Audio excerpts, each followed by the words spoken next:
아주 많이 들었던 말씀입니다. 복음서는 예수님이 행하신 기적들을 많이 기록하고 있죠. 그 중에서 요한복음의 특징은 예수님이 행한 기적이나 이적을 표적이라는 단어로 기록했다는 것이에요. 그러니까 표적은 단순한 기적만이 아니라 기적 속에 숨겨진 의미까지를 포함한 말입니다. 그러니까 요한 사도는 예수님의 기적 속에서 예수님은 누구신가라는 표적을 찾아내고 증명하는 특별한 방식의 성경을 기록한 것입니다. 예수님이 실제로 기적을 베푸시고 행하신 일들이 그런 의도를 갖고 행하신 것이에요. 예수님의 일생 자체가 어찌 보면 구약 성경의 예언의 성취와 그리고 구원을 위해서 연출된 것처럼 보인다는 생각이 듭니다. 그러니까 사람이 원하는 대로 인생을 연출해서 산다는 것은 불가능해요. 우리가 어떻게 삶을 골라서 살겠습니까? 그러나 예수님께서는 하나님의 능력으로 그것이 가능했던 것입니다. 오늘 보리떡 5개와 물고기 2마리로 5,000명을 먹이신 오병이어의 기적도 그런 맥락에서 행하신 것이라는 것을 우리가 알아야 합니다. 그리고 이 기적 뒤에 실제로 이어지는 내용을 보면 예수님께서 가버나움 회당에서 유대인들을 상대로 이 기적 행위를 통해 생명의 떡으로 오신 예수님에 대해서 증언을 하십니다. 그렇기 때문에 우리는 이런 내용을 받았을 때 먼저 예수님께서 가르쳐 주시려는 신앙의 내용을 잘 이해를 해야 합니다. 오병이어의 기적을 베푸신 지금 이 시기는 십자가를 지시기 한 1년쯤 전이라고 생각을 하면 되겠어요. 1년 전쯤. 이때는 예수님이 이미 많은 기적과 권세 있는 말씀 선포로 사람들이 구름대처럼 주님을 따라다니던 때입니다. 오늘도 5,000명이 모였다는 것은 여자와 아이들까지 포함해서 보통 큰 집회가 아닌 것이죠.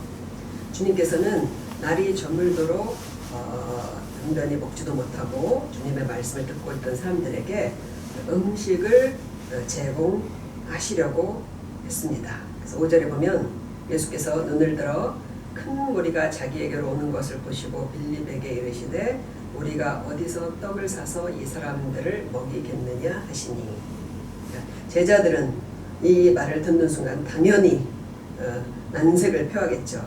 그러니까 빌립이 즉시 계산을 하더니 음식을 조금씩만 준다 해도 200데나리온 이상의 돈이 필요하다는 말씀을 드립니다. 그러니까 200데나리온은 요즘 돈으로 환산하면 약 2천만 원 정도 된다고 생각하시면 돼요.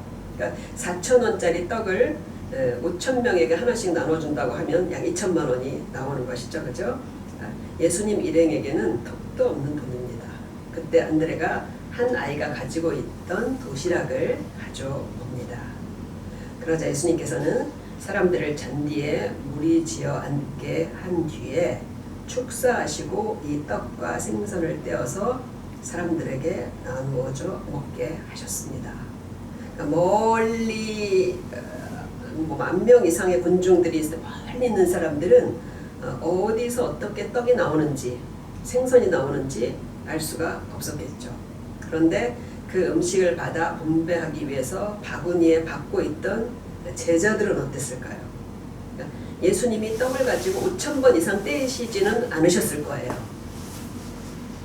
떡을 떼어서 바구니에 담는 순간 아마도 바구니가 가득 찼을 것 같습니다. 그러니까 그런 신비한 장면을 눈으로 본 제자들이 좀 부럽습니다. 우리는 눈속임 마술쇼만 봐도 눈이 휘둥그레지잖아요. 마태와 마가 복음에서는 오병이어 뒤에 다시 주님께서 행하신 7병이어의 기적을 기록합니다. 떡 7개와 물고기 2마리로 먹이신 사건. 그러니까 예수님께서 사역하시는 중에 2번 사람들에게 음식을 제공하신 것이죠. 그러니까 그때는 사람들이 사흘 동안 주님을 따라다니며 말씀에 심취했다고 해요. 굶주린 채 돌려보내는 게 너무 안쓰러우셔서 주님께서 음식을 주셨다는 것을 알 수 있습니다. 그런데 오늘 오병이어의 기적은 그것보다는 예수님께서 생명의 양식이 되신다는 것을 증거해 주시는 표적으로 베푸신 기적이라는 것을 우리가 알 수 있어요. 그러니까 이 기적 뒤에 무리들의 반응은 더욱 폭발적이 됩니다. 15절에 보면 그들이 와서 자기를 억지로 붙들어 임금으로 삼으려는 줄 아시고 다시 혼자 산으로 떠나가시니라. 그러니까 예수님을 아예 왕으로 옹이하려고 했던 것이에요. 그러기 위해서 사람들이 산으로 피신한 예수님을 찾기 위해서 아주 여러 군데를 돌아다니면서 집요하게 찾았다는 것을 뒤에 보면 알 수가 있습니다. 그런데 예수님 그들을 향해서 뭐라고 말씀하시냐면 너희가 나를 찾는 것은 표적을 본 까닭이 아니라 먹고 배부른 까닭이라고 말씀합니다. 실제로 예수님께서 이 표적을 생명의 떡이신 예수님을 먹는 자는 영생을 얻으리라는 구원의 진리로 이끌어서 선포하실 때 많은 사람이 고개를 저으며 이 말은 어렵도다. 그리고 예수님 곁을 떠났다고 뒤에 기록을 합니다. 오늘 이 오병이어의 기적은 언제 행하신 거냐면 마침 6월절이 가까웠다고요. 마침 6월절이 가까워 거기에 맞추셔서 행하신 기적이라는 뜻이에요. 그러니까 출애굽의 날, 기억하시죠? 출애굽의 날, 모세의 출애굽의 날, 첫 6월절에 죽음의 사자를 피하기 위해 집집마다 양을 잡아서 출입문 테두리에 양의 피를 바르고 그리고 6월절 양의 고기를 먹었잖아요. 그러니까 6월절을 앞두고 행하신 이 오병이어의 기적 표적은 6월절 양 그리고 광야에서 하늘에서 내려주신 만나 그리고 우리를 위해 주시는 몸으로 이렇게 이어지며 그 실체를 드러내 주시는 거예요. 그러니까 생명의 양식으로 오신 예수님을 우리가 오늘 말씀을 통해서 다시 한번 확인하고 그리고 믿는 우리 모두가 영생을 얻은 줄로 믿습니다. 그리고 다음에 이제 생각해 볼 것은 오병이어의 기적에서 등장하는 사람들에 대해서예요. 이 표적의 의미는 예수님의 대속을 의미하는 것이지만 이 요한 사도가 자세히 기록한 등장 인물들을 통해서도 우리가 읽어낼 교훈이 있습니다. 먼저 열심히 떡값을 계산한 제자들이에요.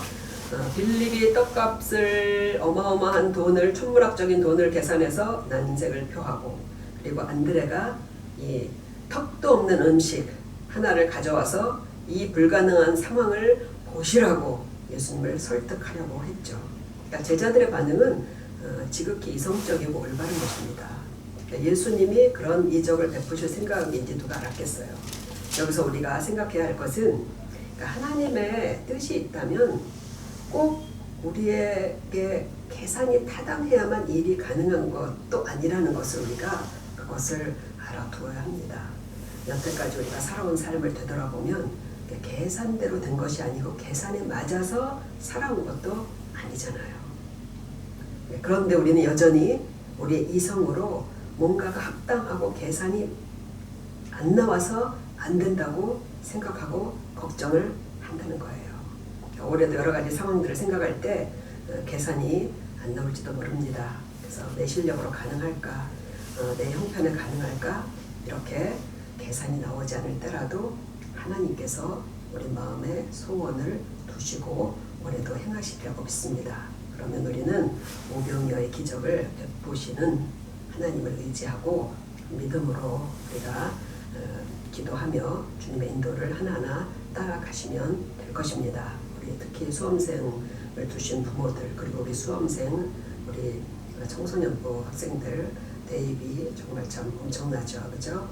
하나님께서 우리를 그렇게 충분히 인도하실 것을 믿고 믿음으로 담대하게 1년을 잘 성실하게 감당하시기를 축복드립니다. 그리고 두 번째로 기적의 도구가 된 떡 5개와 물고기 2마리가 어디서 나왔냐는 거예요. 8절을 보면 안드레가 이렇게 말하죠. 여기 보리떡 5개와 물고기 2마리를 가지고 있는 한 아이가 있습니다. 이 뜻이에요. 안드레가 이 음식을 싸가져 온 아이를 어떻게 발견했을까요? 5,000명 사이를 누비고 다니며 누구 음식 좀 가지고 있는 사람 없어? 이렇게 외쳤을까요? 아니면 밥을 먹는 아이를 설득해서 예수님께 데리고 왔을까요? 그렇지는 않을 거예요. 제 생각에는 아이가 자기 먹을 음식을 들고 예수님 주변을 서성이고 있었을 것 같아요. 그러니까 부모님을 따라온 이 아이가 예수님 설교를 들었어요. 아이들도 은혜 받습니다. 은혜를 받은 아이의 눈에 예수님이 정의를 설교하시고 병자들을 고쳐주시는 동안 식사를 못하시는 게 보인 것입니다. 아마도 부모님께 말씀을 드리고 자기가 먹을 음식을 예수님께 들으려고 본부석 주변을 이렇게 뱅뱅 돌고 있었을 것 같아요. 우리가 누군가에게 은혜를 받았다는 표시는 뭔가 보답하고 싶은 마음이 생기는 것이라고 생각해요. 저는 우리 성도님 중에 한 분이 하시는 헌금에 매주 은혜를 받습니다. 이분이 단돈 1,000원도 아쉬운 분이에요. 그런데 매주 5,000원씩 헌금을 하십니다. 그분께는 정말 큰 돈이라는 걸 제가 잘 알거든요. 그래서 그 헌금을 보면 제 마음이 막 감동이 되고 그 성도님이 그렇게 귀할 수가 없습니다. 물론 우리 교회 성도님들이 정말 헌신적으로 섬기고 봉사를 하시고 한 분도 귀하지 않으신 분이 없으셔요. 2년 전에 우리가 교회를 이전할 때도 이 설비와 인테리어에 5천만 원 이상이 들었어요. 우리같이 작은 교회에서 적은 인원으로 이 성도님들께서 헌신하지 않고 어떻게 이렇게 하나님을 예배할 수 있는 처소가 마련이 되었겠어요. 우리를 구원해 주시고 그리고 이렇게 삶을 축복해 주시는 하나님께 감사한 마음으로 작은 정성을 다해 헌신하시는 모든 것들이 정말 얼마나 귀한지 모릅니다.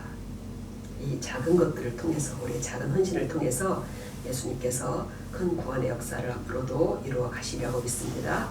보리떡 5개와 물고기 2마리 이 소박한 음식을 예수님께 드린 수줍은 소년의 이 귀한 마음을 항상 주님 가까이 있던 요한 사도가 눈여겨본 거예요.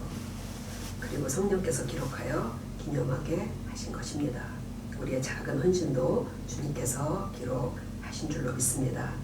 오늘 우병여 기적의 의미인 생명의 떡이신 예수님을 믿고 모두 다 영생을 얻으시길 바랍니다. 또 우리는 재빨리 모든 것을 계산하지만 믿음 안에서는 때로 너무 계산적이지 않아도 된다는 것을 한편 또 기억하시기를 바랍니다. 우리가 다 부족하고 빠듯한 가운데 살고 있지만 작은 정성을 다해 물질이든 경건의 시간이든 이웃을 위한 봉사이든 하나님과 또 성도들을 위한 섬김이든 꾸준히 이 모든 헌신을 계속해 나가시는 모두가 되시기를 주님의 이름으로 축복드립니다. 이제 오늘 말씀을 따라 기도하도록 하겠습니다. 먼저 우리가 생명의 떡이신 예수님을 믿고 그리고 영생 얻는 것을 생각하고 감사하며 기도하시기를 바랍니다. 이 생명의 떡이신 예수님을 내 살을 먹고 내 피를 먹는 자는 영생을 얻었다고 주님께서 말씀을 하신 그것을 믿으시고 또 감사하며 또 기도하도록 하겠습니다. 또 올해도 생활을 꾸려가기 위해서 혹은 개혁한 일들을 생각할 때 계산이 나오지 않는 것들이 있다면 하나님의 인도하심을 구하고 주님의 뜻에 맞게 필요한 것들을 채워주시고 인도해 주실 것을 기도합니다. 그리고 내게 주신 은혜에 맞추어서 조금씩이나마 예수님을 위해 헌신하는 삶이 되도록 또 내가 드릴 수 있는 것이 무엇인지를 잘 생각하며 이 시간 함께 기도하도록